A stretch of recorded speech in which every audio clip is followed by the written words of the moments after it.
Welcome to प्रतिज्ञा education. Hello friends, आज मु आपण मानक सहित शेयर करने को जाऊँगी तुमर प्रिय सांग उपरे 20 धाड़ीर रचना। तेबे चलंतु और डेरी न करी एथर भिडियोटी को आरंभ करिबा। मो प्रिय सांगर नाम पूजा अटे।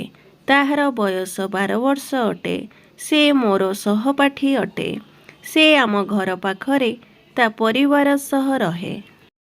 आमे दुहें गोटे विद्यालय रे पाठ पढ़ू। सबुदिन सकाळे आमे दुहें सांग होई विद्यालय जाऊ। आमे विद्यालय रे एकाठी बसु, खेलु ओ खाऊ। पूजा बहुत शांत स्वभाव ओ बुद्धिमान अटे। पूजा भल पाठ पढ़े ओ परीक्षा रे श्रेणी रे प्रथम हुए। से मते पढ़ारे साहाय्य करे। पूजा खेलिबाकू पसंद करे। टेनिस तार प्रिय खेल अटे। पूजा समयानुवर्तिता, सचोट ओ हसखुशी मिजाजर अटे।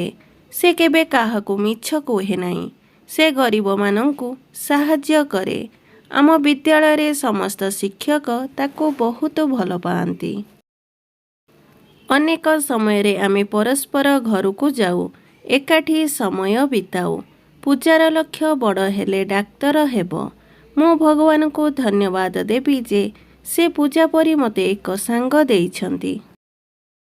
Thanks for watching.